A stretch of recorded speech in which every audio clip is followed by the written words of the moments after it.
I wanted to start out by saying I'm sorry I couldn't make it to the conference. I want to thank Mirko for inviting me, and I also want to thank Alberto Esu for ceding me his place in the conference schedule. I think I had a choice, because of the time difference with New Zealand, of waking up at 5 a.m. or maybe 2 a.m. or 11 p.m. So I've gone with the 11 p.m., so thanks to various people for making that happen. I should also apologize to two people in the room, that's Edward Harris and Stephen Lambert, because they've seen this talk before, or they've seen a longer version of this talk in Athens last year when I was on research leave. I've added a couple of little things, but the main thing that I've done is take out most of what I'm saying about the evidence. So I haven't really discussed the evidence in depth this time, the evidence that's presented on your handout.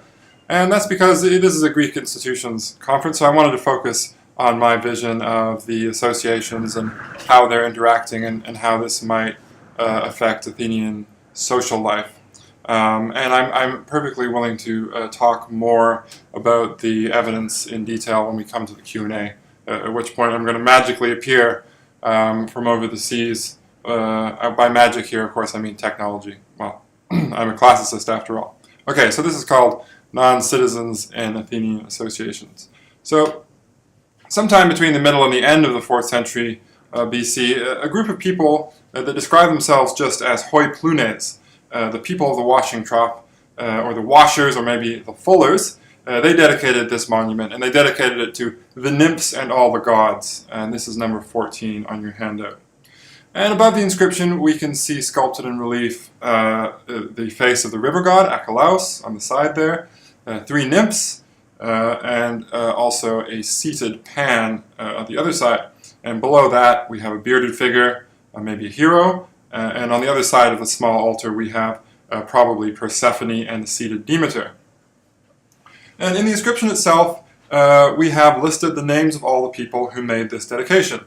And we have some probable citizens, such as Socrates, the son of Polycrates, and we also find names such as Zoagoras and Zolcyprus, who are almost certainly foreigners from Cyprus, Leuce and Murine, who are undoubtedly women, and also Midas, who is very likely a slave. Now, whoever these washers were, the monument that they dedicated has become a key piece of evidence in an ongoing debate. And the debate is about the nature of classical Athenian democracy and associations with them. The question is really, do we have in the classical period associations that integrated non-citizens and citizens in the same group? So as long ago as 1999, Nicholas Jones argued that Athens associations, that is, its religious, kinship, and civic societies, provided a corrective to the exclusiveness of the democracy's central institution, precisely by integrating individuals who otherwise found themselves outside of the charmed circle of male citizenship. And in an essay published the following year, in 2000, Josh Ober presented his own picture of an increasingly liberal Athens, in which nearly 2 centuries of democracy eventually started to break down the divisions that separated citizens from non-citizens. And Ober was concerned mainly with ideology, and he drew his evidence from literary texts. But recently, younger scholars have turned back to the epigraphic evidence, to the inscriptions, and the inscriptions that were really the basis of Jones's argument. So, for example, Claire Taylor has pointed to the co-presence of non-citizens and citizens in groups in a range of inscriptions. And Alex Gottesman, in his recent book Politics and the Street in Democratic Athens, has made an attempt to gather together all of the evidence that there were, in fact, citizens and non-citizens associating in the same groups in classical times. And these two recent contributions are part of a broader movement to look beyond the central political institutions of the polis for social, religious, and civic spaces in which the binaries, the familiar binaries of male and female, Athenian and foreigner, free and slave, begin to break down. So we have work by Kostas Vlasopoulos, who speculated about possible interactions between citizens and foreigners that live in the same neighborhood in the Piraeus, and Sarah Weima and others have emphasized the participation of medics and other non-citizens in some of Athens' religious festivals. So today I want to do 3 things. First, I want to present the list that I've given you as a handout, which is, I hope, a comprehensive list of the evidence that's been claimed to show that citizens and non-citizens were parts of the same associations in the classical period. And I'll talk a little bit about why we should be cautious of a few items on the list, although I don't have that much time to go into that in depth today. Secondly, I'll argue that the evidence really only becomes both plentiful and reliable in the Hellenistic period. So in the period after the classical democracy has already started to decline. And finally, I'll put forward an explanation of why this is the case. Why is it that non-citizens seem to start appearing in Athenian associations, not in the classical period, but only in the 3rd and 2nd centuries BC, as I say, when Athenian democracy had already entered this long and complex and up and down, but eventually terminal decline. So let's start by taking a look at the handout, the list of evidence on the handout. And I've included in this all of the inscriptions and passages from literary texts that are cited by the scholars I've just mentioned, Jones, Taylor, Gottesman, a couple of other scholars, all of whom are arguing that you do in fact find non-citizens and citizens in the same associations in classical times. And I've supplemented this evidence with some pieces mentioned in a useful article on Hellenistic associations by Elias Arnaotoglou. And I've ordered the pieces of evidence chronologically. I've tried to use the best and most recent date that's out there. And I've quoted most of the possible references to non-citizens from the various pieces of evidence. So I've tried to find the relevant name that people have fastened onto as evidence that there's a non-citizen. And finally, I've recorded which type of non-citizens appear. Foreigner, slave, women, etc. And I've done this in normal type when the presence of a certain sort of person is certain.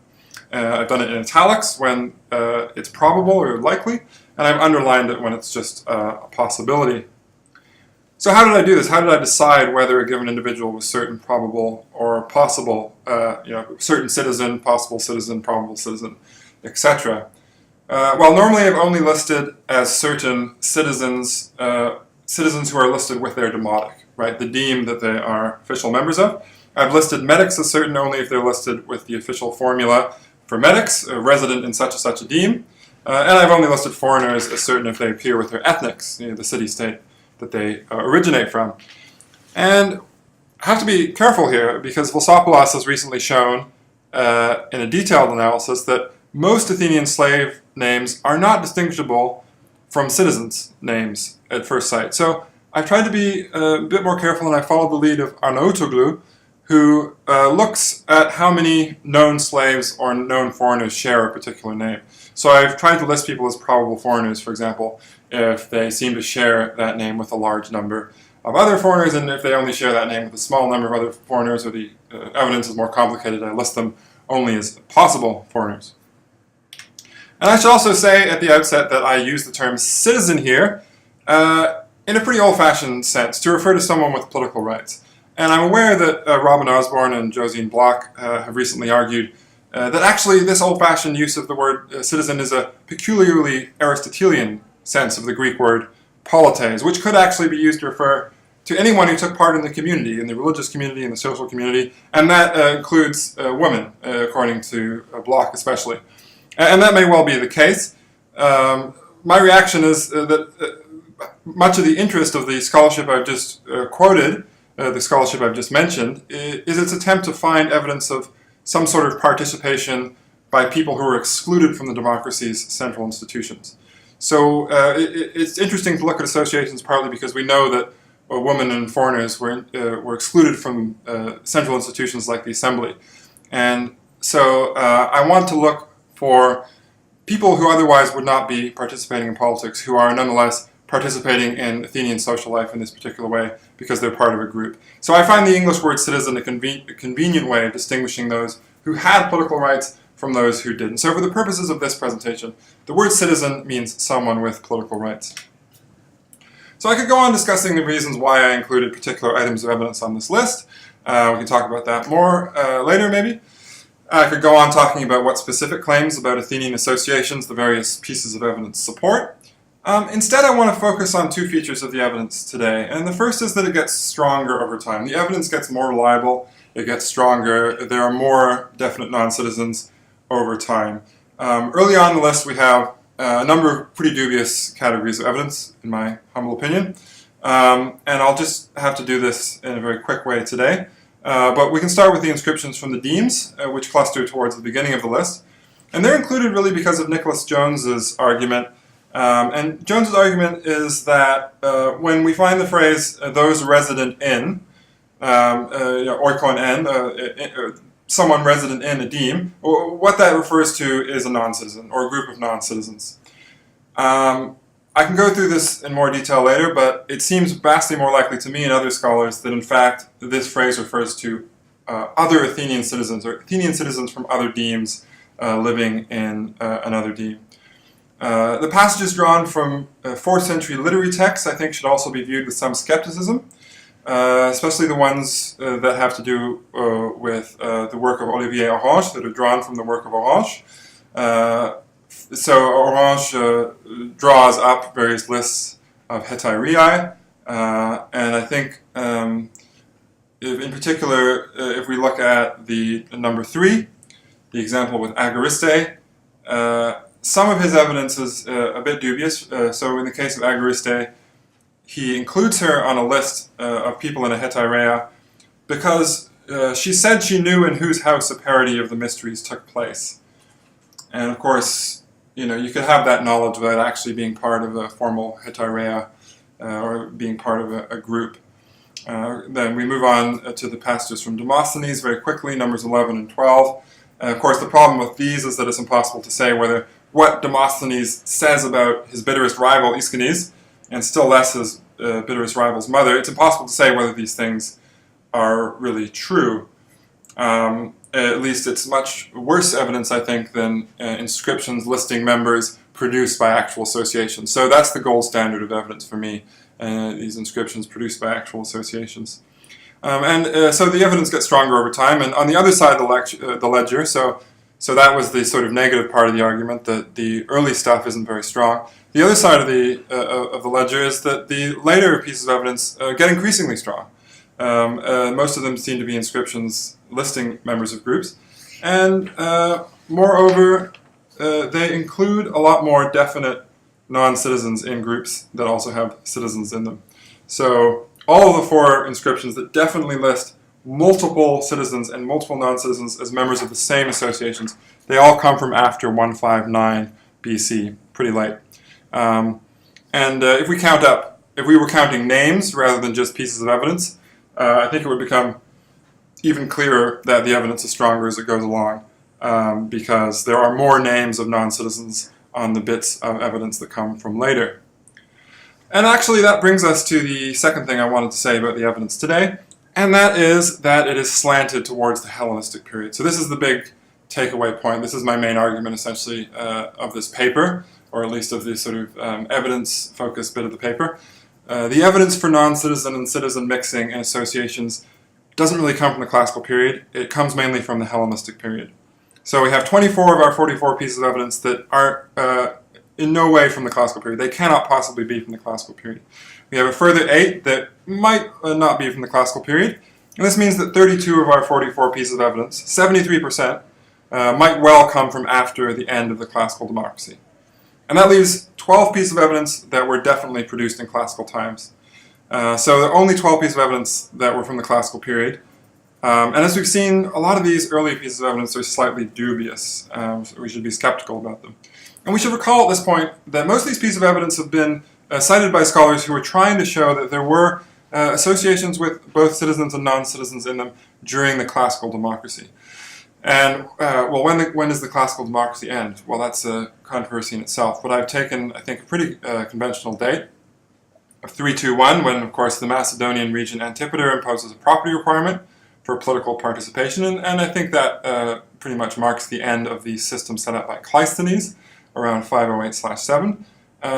So it's a convenient point. And we've just seen that the majority of the relevant evidence can't possibly be from before that point, and a great majority of it is probably not from that period. So the same point emerges from the timeline that I'm showing now. And the timeline basically plots pieces of evidence which have precise dates, archon years, as dots, and it plots pieces of evidence that we have only estimates for, ranges, it plots those as lines. And there's also a number next to each dot or line, which links it back to the handout. So you can hopefully see, numbers 1, 2, 3, and 4 in the classical period on the timeline. Those correspond to the first 4 items on your handout. Okay, so it looks like the evidence is mostly from the Hellenistic period. So we are left, I guess, with 2 alternatives. And the first is that there were mixed associations through the classical period. It's just that they failed to show up in the evidence. It's a familiar problem in ancient history. And the second option is that mixed associations really are just a phenomenon of the Hellenistic period, or largely a phenomenon of the Hellenistic period. So let's take the first option first. So Gottesman, Alex Gottesman, is a good example of someone who fully embraces this first option. He says, quote, "Mixed associations existed already in the 4th century, but they only make their presence felt in the epigraphic record in the 3rd. So that's a reasonable position, but I think for this to be convincing, we'd want to have some account of why it is that mixed associations only turn up in the epigraphic record when they do. If they'd really existed for a long time before that, why don't they turn up in the record if they'd been around for a long time? And there are various possible explanations out there, and I've come across 3 particularly interesting ones. And the first possibility is from Nicholas Jones, and he says, our inscriptions for non-citizen involvement are weighted towards the Hellenistic period because all our inscriptions are. So in other words, we just have more inscriptions from the very end of the classical period than before. And that's true. It's true that we have more inscriptions from the late 4th century than before, or the 4th century in particular, second half of the 4th century. So we look at the graphs produced by Charles Hedrick, who has measured the ups and downs of the Athenian epigraphic habit, the production of inscribed decrees and inscriptions of all sorts. We look at Hedrick's work, the number of inscriptions, surviving inscriptions from Athens peaks in the 4th century. Unfortunately, Hedrick also shows that the number of surviving inscriptions declines more or less steadily in the 3rd century. And that's the century to which almost 40% of the inscriptions on our list definitely date from. So we have less surviving inscriptions, but we actually still have a lot of inscriptions showing mixing and associations. So it's not really a result of the number of surviving inscriptions, and it also doesn't seem to be a result of the number of inscriptions specifically about associations. So the number of inscriptions produced by different associations also declines throughout the 3rd century, just as we get an increase in the number of inscriptions that show citizen-non-citizen mixing. So the number of inscriptions produced by demes peaks in the late 4th century, for example, but it collapses in the course of the 3rd, and so much so that by the beginning of the 2nd century, the record is dried up entirely. The Assoi turn up in inscriptions from the mid-5th century on, but they disappear by the end of the 3rd century. Orgiones are attested from the 4th century on, but they vanish by the mid-2nd century. So we don't have more evidence for non-citizens and inscriptions in the 3rd century just because we have more inscriptions in general, or even more inscriptions from associations. In fact, we have less of both of these types of evidence, and at the same time we have more evidence for non-citizens taking part in associations. So that, I think, puts paid to the first theory. The second theory is the one that goes back to William Ferguson. And Ferguson pointed to the repeal of a law proposed by one Sophocles of Sunion, the repeal in 306, I should say, of a law proposed by Sophocles of Sunion. And this law attempted to establish greater state supervision over associations. And Ferguson's theory was that the repeal of this law sets a precedent which allows associations to express their groupness and their solidarity more publicly. As soon as this law has been repealed, they think, oh, it's okay, we're not cowed by the state anymore, we can say what we're up to.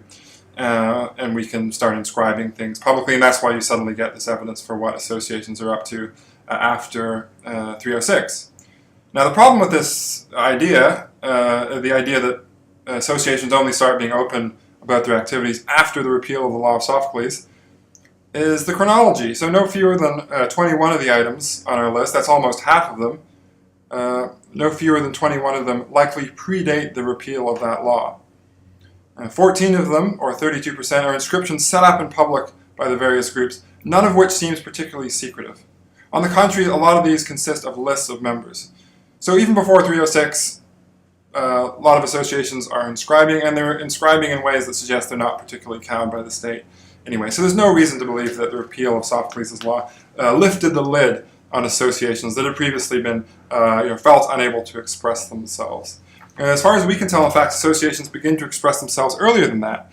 And they begin to include non-citizens from the late 4th century on. So we need a theory that explains the emergence of mixed associations in the last quarter of the 4th century, and not after 306. So that's the second theory. So let's move to the third. The third possibility was put forward by Marie-Françoise Bazelet. And Bazelet's theory accords better with the chronology of the evidence, since she dates the pickup in inscribing by associations to the middle of the 4th century. And she thinks that at this point, a longer-term tendency by the state to gain more control over associations caused these groups to start to publicize their activities to show that they were no threat to the democratic order. So by displaying their activities through public inscriptions, they sought to dedicate their adherence to polis-wide norms and practices, to use Gottesman's paraphrase of Bazelet's arguments. So maybe they're trying to show to the democratic state that they're okay, they're running things in a democratic way. But if we actually read the inscriptions, it's difficult to believe that the primary purpose of these inscriptions was to do that, was to showcase that their internal arrangements were fine and democratic. The main purpose of at least 25 of our 44 inscriptions, that's almost 57%, the main purpose is in fact to record the grant of an honor or a dedication. And in the process, some details of the internal organization of these groups, their membership and officers and so on, are occasionally on show, and we can see that in numbers 38 and 39 on the handout, for example. But on the whole, points of organization are mentioned only in passing, and that would be strange if the main point of these inscriptions was to showcase those points of organization. So in other words, if these associations put up these inscriptions to signal to the state that they were democratic, they could have done that in a more direct way. So that's the third possible explanation. These are all possible explanations of why it could have been the case that associations were including non-citizens for a long time, but we don't have any evidence of it until later. And I think the attempt to make that argument is a reasonable one. And of course, ancient historians are often reduced to filling in gaps in our sources by retrojecting later material. And there's still nothing to rule out, I think, that the mixed associations existed throughout the classical period, and the evidence for them has simply failed to survive. There may be some other explanation I haven't considered, which is better.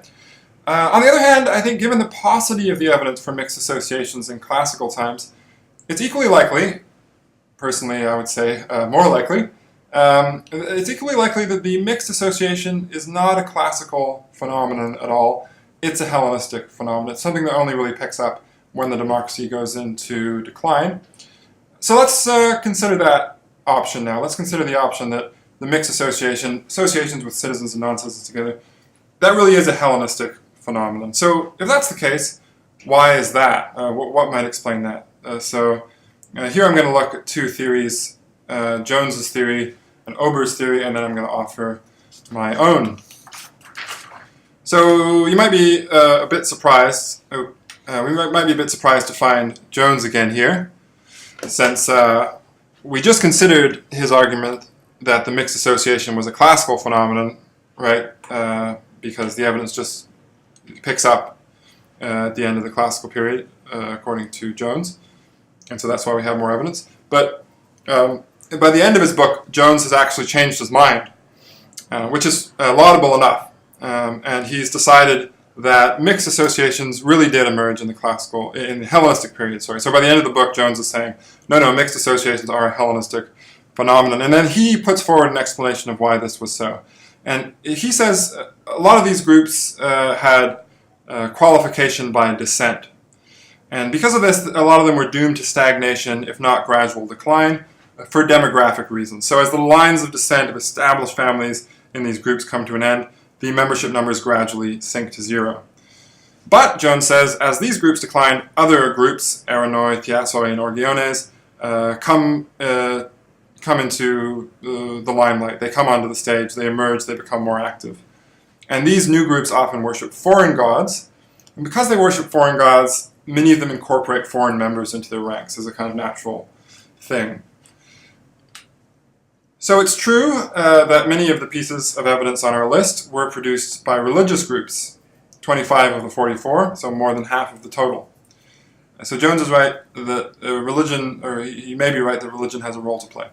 But only 9 of these are groups that were dedicated to foreign deities. And of the 9 that are dedicated to supposedly foreign deities, a full 7 of these are devoted to the Mother of the Gods. And the Mother of the Gods, this again a controversial topic, but the Mother of the Gods had a shrine in the Agra, of course, in the form of the Matroon, from at least the late 5th century. And so by the 3rd century, it's an open question really how foreign she would have been perceived as by the Athenians. Moreover, religious groups, but not all that much foreign, not all that many foreign gods. Moreover, at least 15 of the items on our list, which is more than a third, they don't involve religious associations at all. So it's probably not the foreign and religious nature of these groups that leads to the involvement of foreigners in them.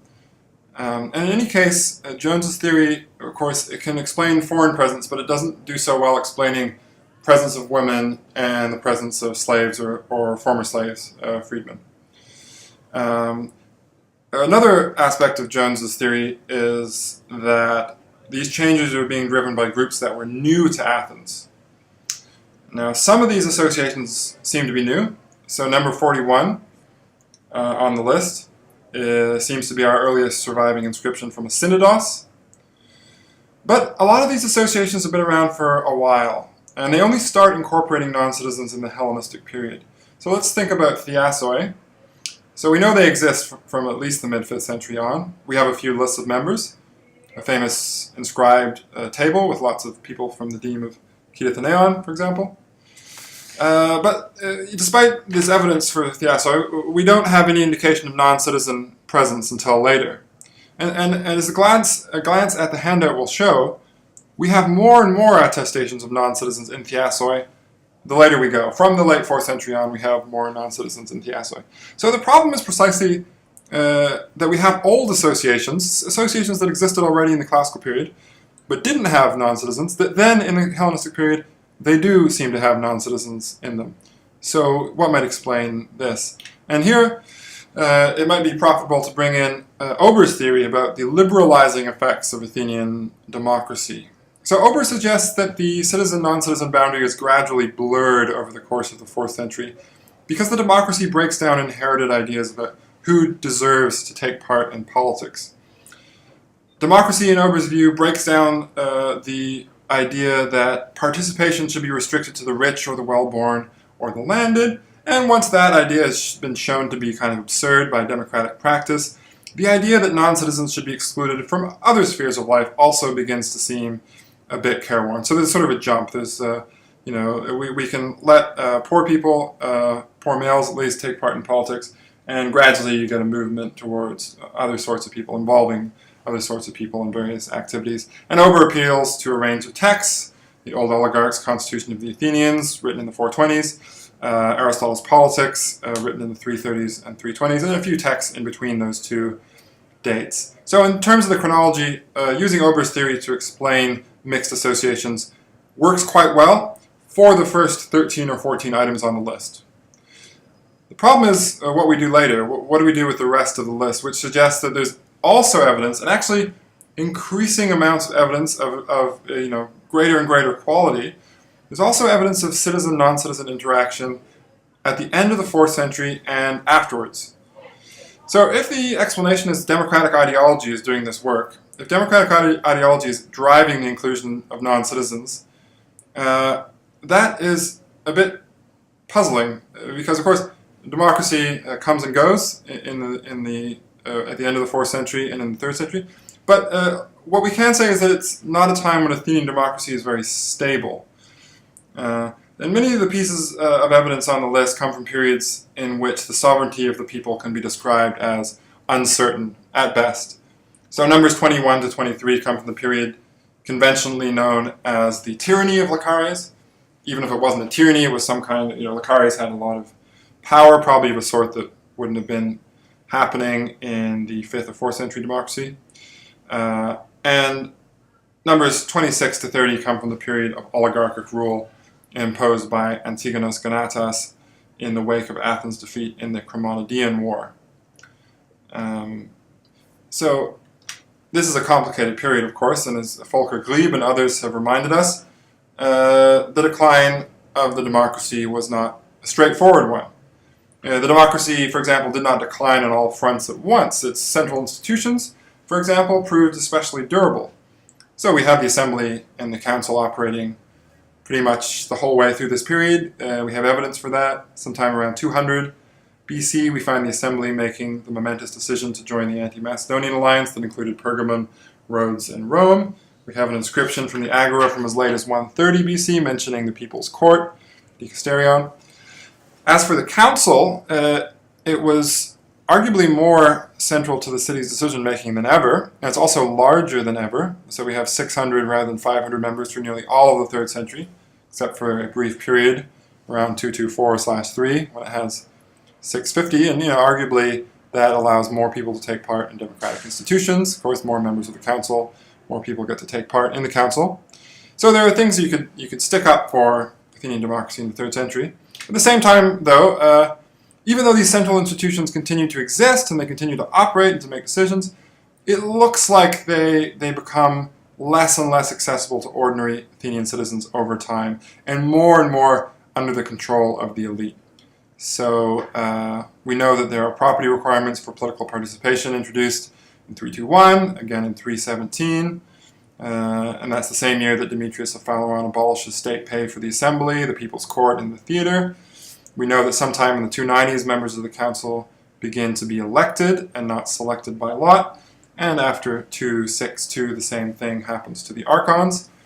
And we know that in the 290s, Athens is dominated by people like Lachares and Olympiadoros, who holds the archonship twice in a row, which is probably legal.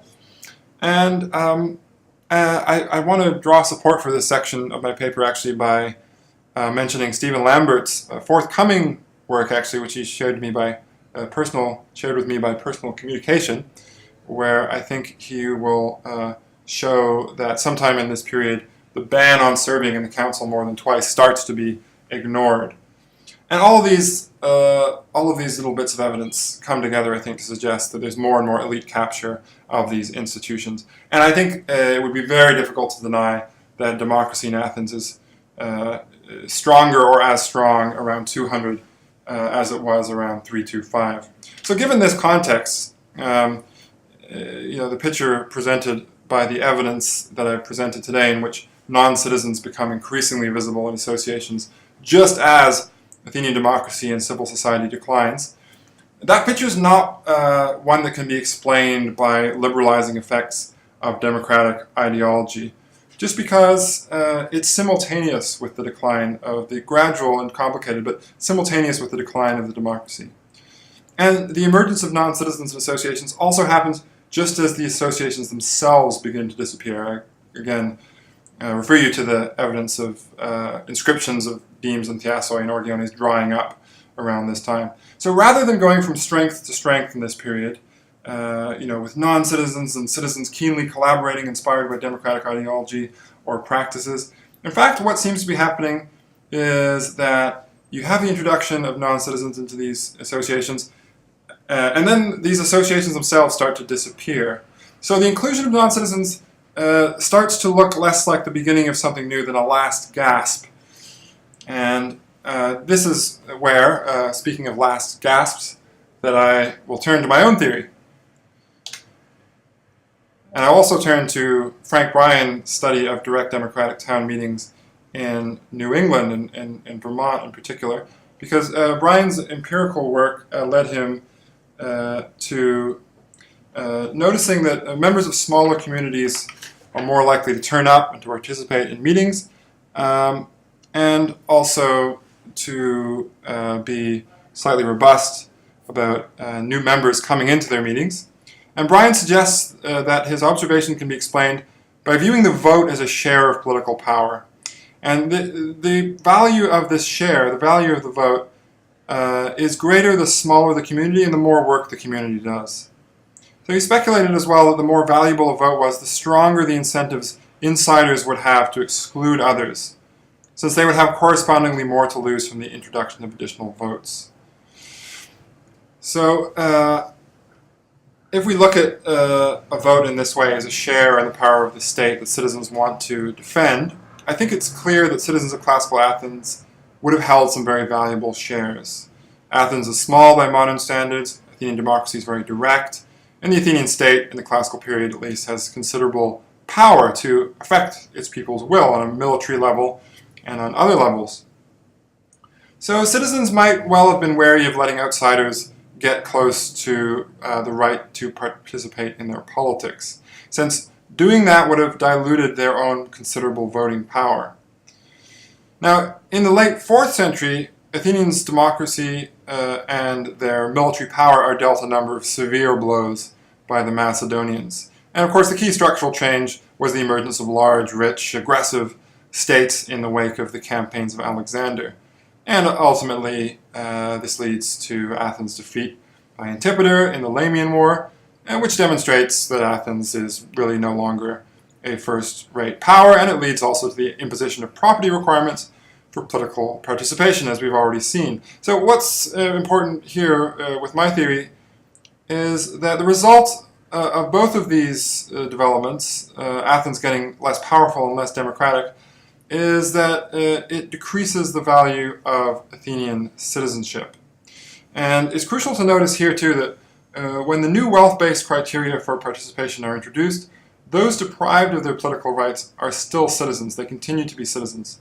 This means you can be a citizen after 321 and you cannot have access to political power. Or at the very least, it introduces the doubt into your mind as to whether citizenship and political power go together. It breaks the link between citizenship and political power. And this must, I think, have led to a severe reduction in the value of Athenian citizenship. Of course, the instability of Athenian politics in this period doesn't help at all, since it means that citizens can no longer foresee what kind of power their membership in the Athenian political community is going to get them in a few years' time. And if we work with this model, we might predict that all this will lead to weaker incentives for citizens to exclude outsiders, and an increasing number of outsiders in the antechambers of Athenian citizenship. And the antechambers of Athenian citizenship is a pretty good way of describing the city's associations. So this is a part of the paper where I, again, feel like I'll have to rush through things and not fully support my ideas. But luckily Stephen Lambert is there, and he hopefully will vouch for part of this picture. It seems like a number of associations were involved in mediating access to Athenian citizenship. And this was certainly the case with demes. I'm pretty sure, very sure about that. If you're a member of a deme, you're a member of the Athenian political community, the demos, the big demos. But it also seems that phratries play a strong role. We're also pretty sure about that now. All Athenians seem to have been members of phratries. And Lambert has also suggested that involvement in orgiones and thiasoi and some other associations can give a man a strong prima facie case for inclusion in a phratry, and hence in a deme. So in other words, involvement in these smaller associations can smooth your path to full citizenship and eventually political rights. And hence it shouldn't be a surprise really that classical Athenians would have felt that non-citizen involvement, even in their religious and kinship associations, thiasoi, orgiones, and phratries, was at the very least incongruous and maybe even some kind of hostile act. In the classical period, of course, these effects would have been especially strong. Being part of the Athenian community then was to be part of a privileged and powerful few. And it should perhaps not be surprising that it's in orgiones and thiasoi that we first see non-citizens being integrated once the value of citizenship declines, indeed starts to nosedive in the late 4th and 3rd century. And these two groups actually dominate our list. They account for 19 out of 44 of our pieces of evidence, or no less than 43%. And later on, we even start to see genuine non-citizen involvement in demes from the late 3rd century on. So number 30 on your handout, dated to sometime after 236, which shows foreign soldiers and Athenian citizens cooperating in Eleusis. I think that this is one of the only pieces cited by Jones that actually shows non-citizen-citizen cooperation in Demes. Again, maybe we can discuss that later.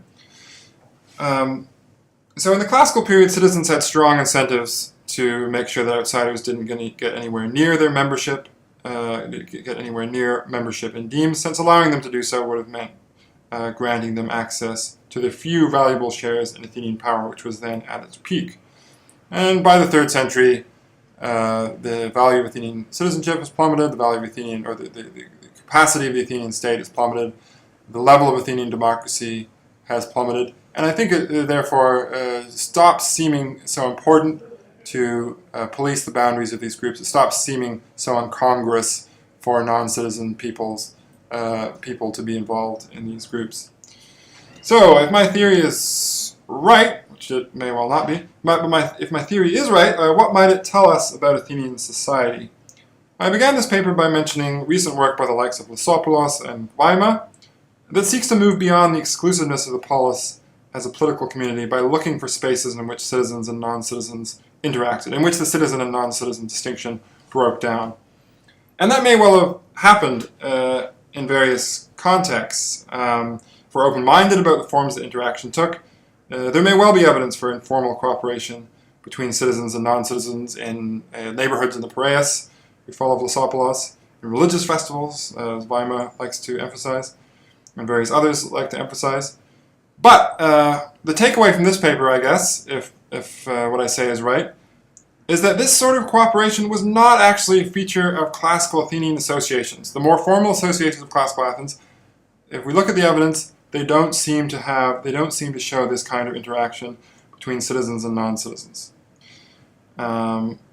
So that may leave us feeling slightly disappointed, because that looked like a prime place to look for citizen, non-citizen interaction. But if the evidence I presented is right, it looks like whatever interaction went on between citizens and non-citizens in the rest of classical Athens, this kind of fraternization stopped short at the gates of the city's formal associations. And obviously that's puzzling if it's true, and so I've suggested that this can be explained by a peculiarity, suggested this can be explained by a peculiarity of Athens' social and political structure. And that is that various groups whose primary nature was religious or civil were nonetheless linked to political participation by controlling access to Athenian citizenship. So, if the Assoi or Orgiones were exclusive during the classical democracy, that wasn't necessarily because classical Athenian society itself was exclusionary, but because its political institutions were. And these primarily religious and social groups were not clearly distinguished from these political institutions. So formal associations may actually constitute an exception to, rather than a paradigm for, the rest of Athenian society. So I think socialist historians have looked to these as test cases, and rather than being test cases for how Athenian society worked, they may actually be exceptions. And they're exceptions, I think, because of this strange linkage that they have with the political system. And the fact that this situation is so peculiar may, or I think should make us hesitate before drawing any implications for the study of civil society and democracy more generally. Because, of course, if Athens' political institutions had been more inclusive, it wouldn't have mattered that its citizenship procedures created a sort of political bridgehead into Athenian society.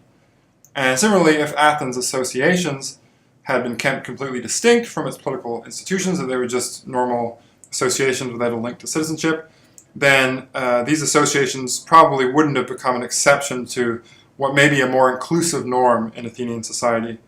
And this inclusive norm maybe is typified by our washers. And this is where we should return to issues of definition that I don't have time for here. It seems like more formal associations, ones that are linked to citizenship, are exposed to these exclusionary incentives coming from politics.